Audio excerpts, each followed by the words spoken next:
What's going on, everybody? Welcome to another Zabbix video. This time we are talking about resource consumption for Zabbix proxy server or Zabbix central server.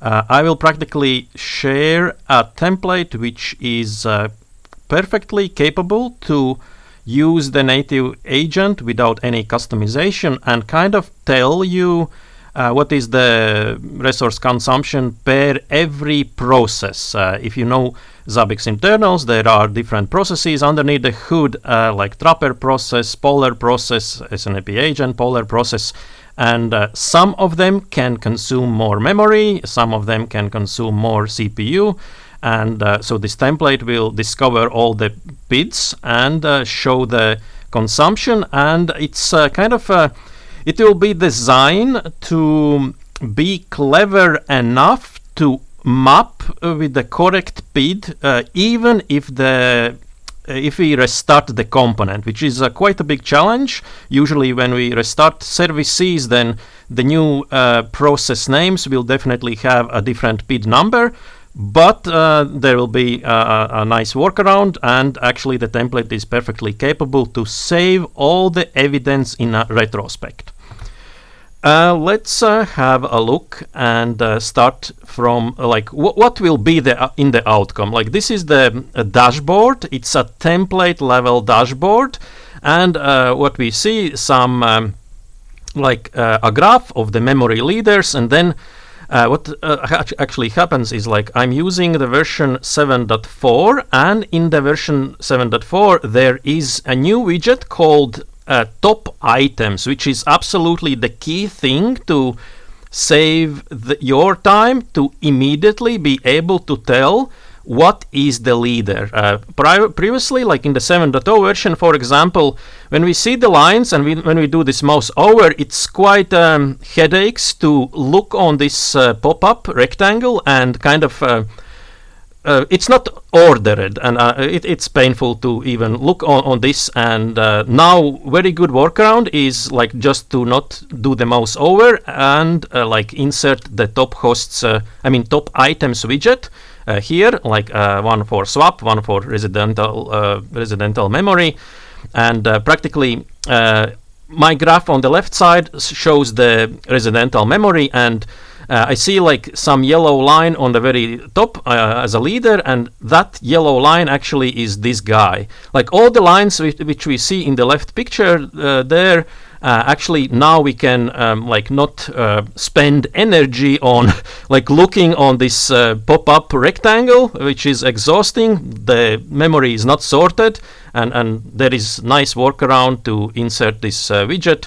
And it's here, we can immediately see which are the memory leaders. What's a common mistake? Actually, it's not okay to sum together all the memory per every PID number. It's not okay because actually the software is using shared memory. It means multiple PIDs actually are sharing the same memory segment, and that's exactly the reason why it's not okay to create some graph which will blindly sum together. So this solution, it's good to find memory leak, let's say. We will see in the left panel, the line is going up constantly, all the time, depending on the uptime of the component. It's going up forever, and then we can also see here in this block that the memory consumption is just huge. Okay, let's talk through this technical implementation of the template. I will explain what kind of challenges I was facing, and what was the solution or workaround. Data collection templates, and here you go. This is the template, and the template runs a native item key, process get. And what we are doing, we are targeting all the processes which are owned by Zabbix user. And on the top of that, we actually look what kind of executables are starting with the Zabbix underscore. And this will actually match Zabbix proxy, Zabbix server, even Zabbix agent or agent 2. So this universal template, it's actually suitable for central server and proxy server at the same time. Okay, and so this item key will execute every 1 minute and pick up all the statistics in a bulk, and I mean, like really a lot. Let me show like what will be actually captured if we run here Zabbix get and forward to this gquery, enter. So per every PID number, what it will gather here some what is like residental memory, and then what else is important, like swap space usage and also the CPU. Not the percentage, this is not the percentage, but it's like the total time which the process has been spent starting from the very boot up. And so per every process, and there are a lot of processes, every 1 minute, this item key will gather almost like close to 100, okay, maybe like 50 type of processes. If you have a bigger instance, then close to 100 or more than 100 statistics per every PID which is running behind the monitoring software. What happens next is protection. If you are a frequent user of this channel, you will know me, like I like to protect all my dependent items.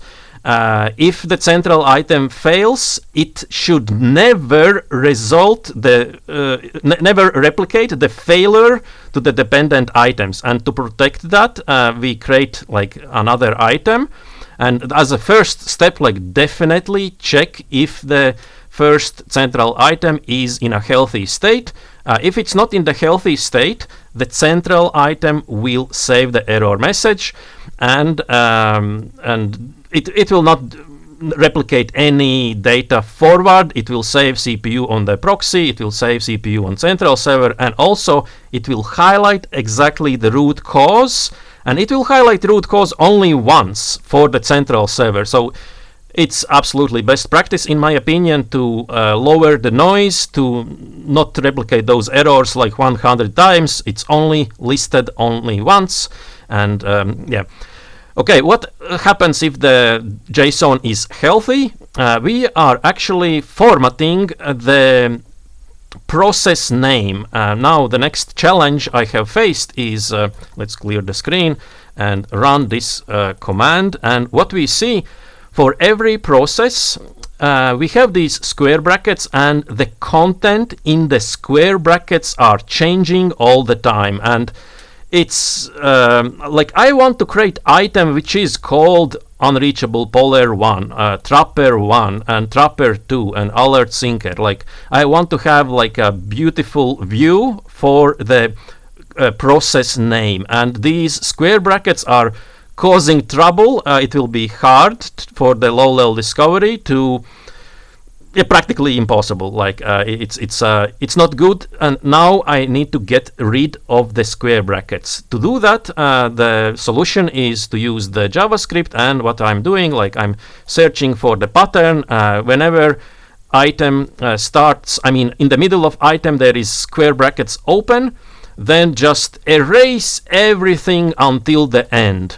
And then the next replacement is just blindly remove the hashtag. I decided like it will kind of lower down the name of the item, and I don't want hashtag. And then one process I cover, I mean, I noticed some proxy high availability manager, it says started at the end.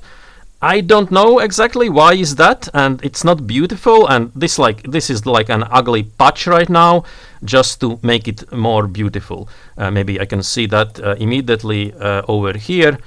History. Okay, I cannot see. No, here you go. Like every process kind of name ends with the hashtag and then the square brackets, but this process name it's not having square brackets, but it ends with the keyword started.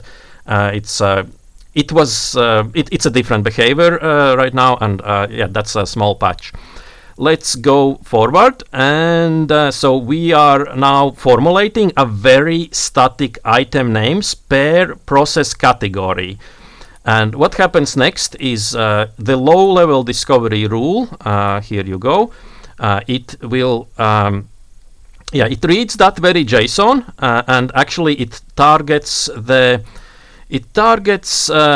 bare minimum columns for the items. One is the command line, which is actually exactly the lines I was talking about. Like this is coming from the command line, and it will remove the square brackets. So that's one thing, and these will actually be the item names. And the other name macro, it's like a separate macro which holds the name of the binary. It will be good for the tagging in case we want to have a separate target for the proxy component or a separate target for the server component. It can easily be done by targeting the name. Right now, this low-level discovery is missing the discard unchanged. Right now, while I'm playing around in real life, we would run in this way, but right now I'm not doing that. The filtering, so these are the targets, and then what I am doing, one, like the master process, it was right now it's a temporary fix to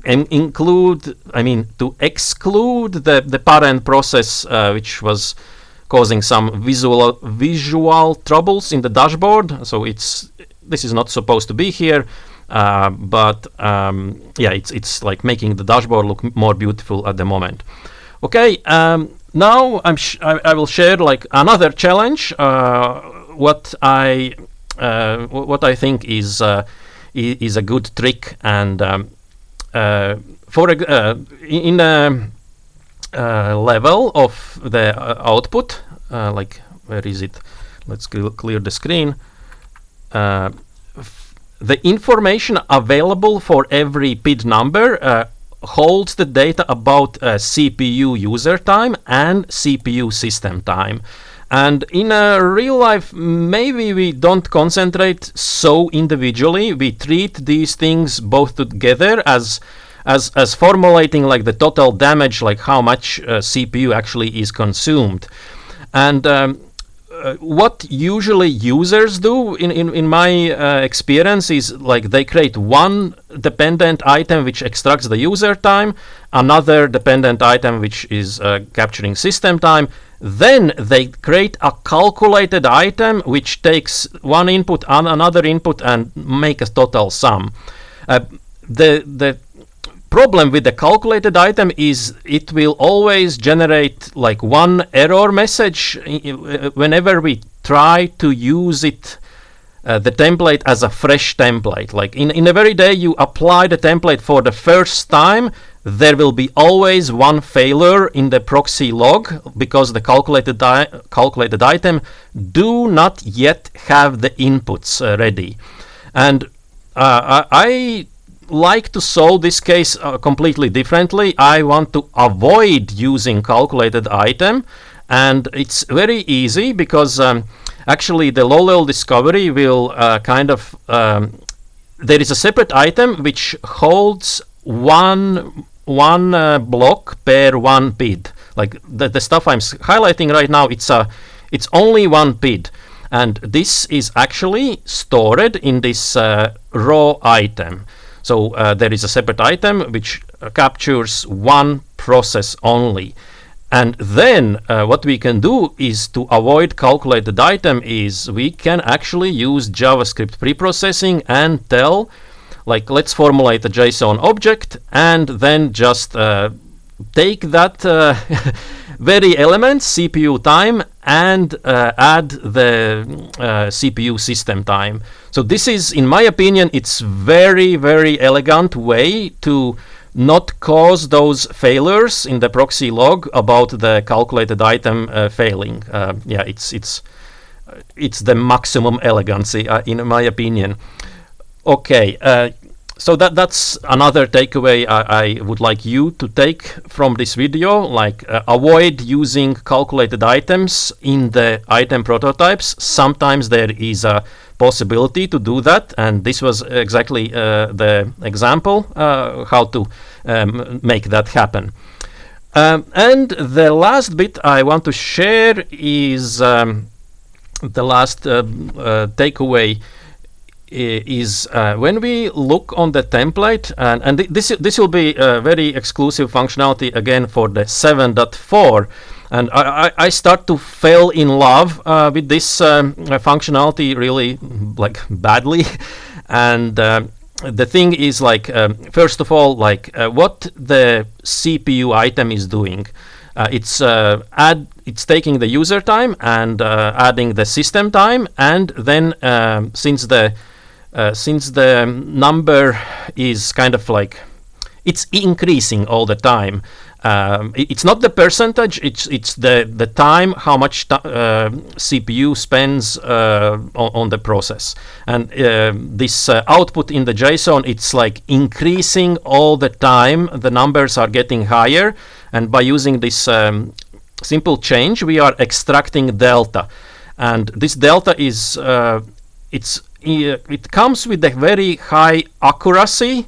Like how much CPU is actually like used, and what we can do is like we can make a total sum of all these small extractions, which happens like every 1 minute. We are extracting the delta, and so on and so on. And now in the 7.4 there is like so good functionality. This widget, top items, what it allows to do is it allows to, I clicked the wrong button, if we open the items, it allows to do the total sum based on the time period you are selecting in the dashboard. Like I'm absolutely like in awe of how great is that, like when we have all those deltas in the graph, and then by using a time selector we select a period, and it will make a total sum, like which process actually eat the battery or consumed like a lot of electricity. And let me show how it works. But yeah, this is the functionality, like very, very good. Let's cancel, and in the monitoring hosts, and we are opening the host level dashboard, and here you go. So if I open like the total uptime, last three, I applied this template a moment ago, and we see like it's running like for an hour or so. And what I'm trying to say, for the last 3 hours, the most process which consumed the CPU is this proxy poller. And maybe this number means nothing to you, like 39 seconds. What is that? And let me like tell the correlation. So this correlation comes quite relatable when we use a classical process command ps, and there is a argument to also ask, please tell me which CPU in long run consumed a lot of CPU juice, let's call it that way, and grep out the Zabbix server executable and sort by time. And right now, so this time will be illustrated from the very moment you restarted the service. While the PID number is running, it will respect the very beginning time. And let's clear the screen and run the command. Clear the screen like this, and select and click. And here you go. The bash and the ps native command. It is showing the time spent for this proxy poller is 42 seconds. And what my dashboard says, it says very, very similar. just because like when service restarts, this template cannot capture immediately the moment when it's like running with the new bid number. So that's the like that's why we lose like some seconds. But from that on, the precision will be still very, very high. And and the second leader was configuration syncer, and it says like the CPU time for this time frame.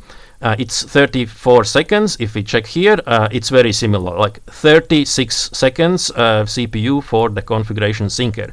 And now like the last, like right now I'm zooming last, I'm selecting last 3 hours. And let's say we have this spike in the graph, and I will change the time frame. I will select very moment when the spike will be. So it should kind of highlight that for that time frame, this process comes with quite respectable CPU time, and definitely, like most likely, the proxy poller should not be the leader anymore. So let's try to select like few minutes here. Let's select like 4 minutes. Okay, releasing, and voila. And I was wrong about the about proxy poller not being the leader. And here, yeah, it still is the leader. But yeah, my point was that this selector in the graph, it is replicating the top items, and it's if I do double click here, click, and it is zooming out, double click again. So now I'm selecting like 20 minutes or something, and I can say in a time frame for 20 minutes the leader was still proxy poller. Here the CPU burst, like that's the real-time stuff, like which leader is right now when I do the snapshots every 1 minute. So this one is the one which consuming most of the stuff. Okay, maybe let's shift to the other dashboard. This one is showing like Zabbix central server, the binary of Zabbix server. I have the same template running for a Zabbix proxy. How does it look like? So for Zabbix proxy, let's select some like last 3 hours. We have the graph.